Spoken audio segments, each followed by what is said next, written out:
I just remember hearing a lot of stories.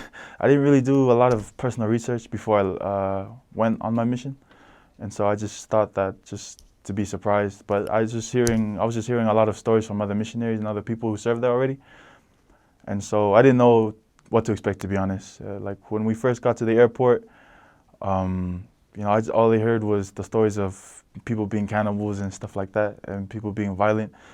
But so to be honest, I was a bit nervous when we got there, to be honest, but I just kept a straight face the whole time. When we first got there, because we flew into the airport and then we got in around afternoon and we got picked up by the assistants and we drove straight to the mission home. Dinner, orientation, and then we didn't leave the mission home, which is in a gated compound in the city. And so we met with the mission president, met with our trainers, and then the next morning, very next morning, early in the morning, we woke up and we all split to our different areas, all the new missionaries. And my area was, they put into a map, it was far away from the from the mission home, and they said that we would have to get on another plane. And so I was a bit confused. I didn't know the mission was that big.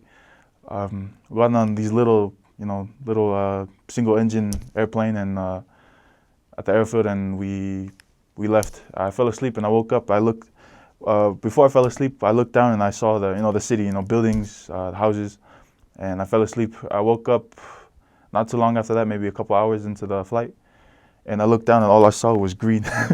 All I saw was green, bush, jungle, and the rivers, and I was kind of excited but nervous at the same time.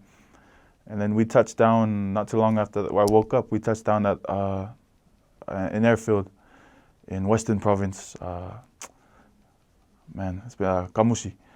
And we dropped off 4 elders there, and that was actually my first time actually looking at the people of like Papua New Guinea, like the real the real thing. And I was like really kind of nervous because when we first stepped out into the plane, everyone at the airfield was they were just staring at us.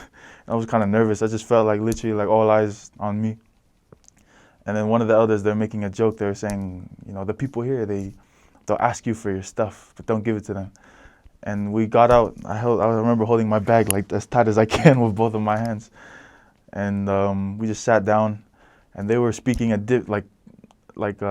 thought that people there, they spoke English, which is true. But then when I started hearing this weird language, which was Tokpishin at the time, but I didn't understand it, and I was like really confused. I was like, oh, I can't communicate with these people.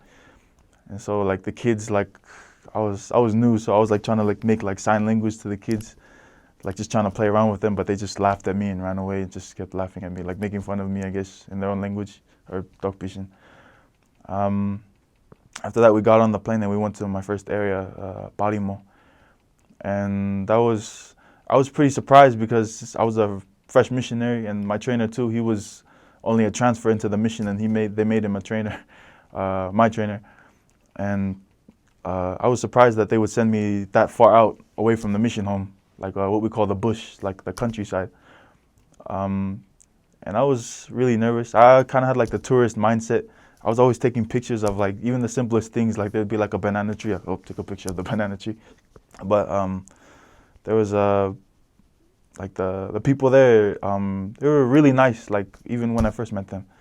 I couldn't really understand them at first, and some of them, they couldn't understand me, but there's like something about the people there, especially in that, in like the countryside, the smaller villages, the people there, they're more, even though like they don't really have a lot, but they seem like they have like a lot at the same time. Like they have enough. But that's one of the things that I remember the most, is seeing and meeting the people for the first time.